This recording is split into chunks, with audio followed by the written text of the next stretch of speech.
இட்லி மாவு என்ன பண்ணுறோம் அப்படின்னா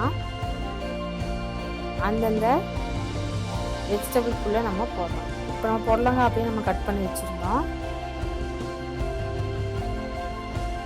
இந்த பொடலங்காய்க்கு வந்து பார்த்திங்கன்னா நமக்கு ஒரு ஷேப் இருக்கும். ஸோ அதில் வந்து பார்த்திங்க அப்படின்னா உள்ளே மாவு ஊற்றிக்கோங்க. ஊற்றும்போது கொஞ்சம் கம்மியாக ஊற்றுங்க, உங்களுக்கு அப்போ தான் ப்ராப்பரான ஷேப் கிடைக்கும். ஸோ மாவை ஃபஸ்ட்டு ஊற்றுனதுக்கப்புறமா ஈவனாக அந்த மாவை வந்து பார்த்திங்கன்னா ஸ்ப்ரெட் பண்ணிடுங்க. இந்த மாவை நம்ம வந்துட்டு பொடலங்காய், பாவக்காய், அதுக்கப்புறம் கொய்யாப்பழம் பண்ணோம், அதுக்கப்புறம் பப்பாளி பழம், ஸோ எல்லாத்துலேயும் வந்து பார்த்திங்கன்னா மாவு ஊற்றிக்கோங்க.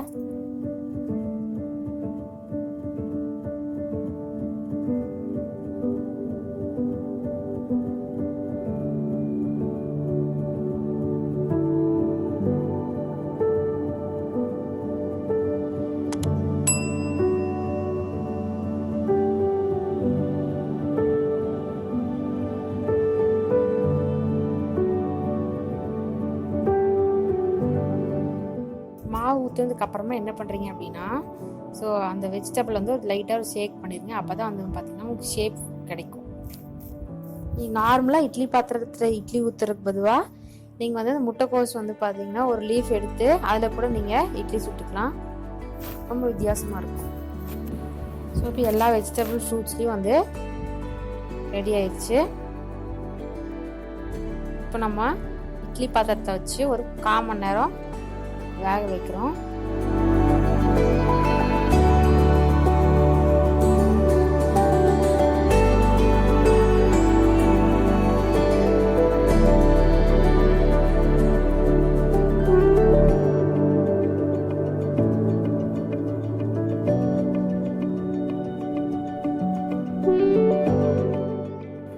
இப்போ வந்து பார்த்தீங்கன்னா எல்லாமே ரெடி ஆயிடுச்சு.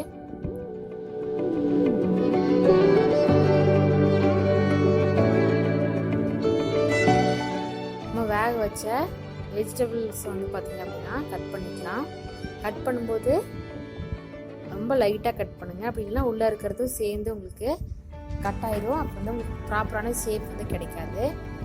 இப்போ பாருங்கள், பொடலங்காய் நான் லைட்டாக தான் கட் பண்ணியிருக்கிறேன். ஸோ அந்த பொடலங்காயில் வந்து நம்ம என்ன ஷேப்பில் இருந்ததோ அந்த ஷேப் அப்படியே வந்து பார்த்திங்கன்னா இட்லியாக வந்துருக்கு. எந்த ஷேப்புமே மாறல, நம்ம எப்படி ஊற்றணுமோ அதே மாதிரி வந்துருக்கு பாருங்கள். அதே மாதிரி எல்லா காயும் அவ்வளோ ஃப்ரெஷ்ஷாக, இந்த நேச்சுரல் எசன்ஸ் வந்து பார்த்திங்கன்னா உள்ளே போயிருக்கும். காயை வேக வச்சுருந்தா கூட அதோட நேச்சுரலான தன்மை வந்து பார்த்திங்கன்னா போகலை. ஸோ இதை உள்ளே இருக்கிற அந்த இட்லியை வச்சுட்டு நீங்கள் கட் பண்ண வெஜிடபிள்ஸ் வந்து பார்த்திங்கன்னா டயட் ஃபாலோ பண்ணுறவங்க நீங்கள் அப்படியே பச்சையாக சாப்பிட்லாம்.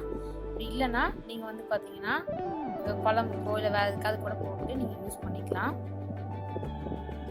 அப்படி இல்லைன்னா இந்த வெஜிடபிள்ஸ் அப்படியே வச்சு லைட்டாக சால்ட்டும் பெப்பரும் போட்டு நீங்கள் சாப்பிட்டுக்கலாம். ரொம்ப ஹெல்த்தி.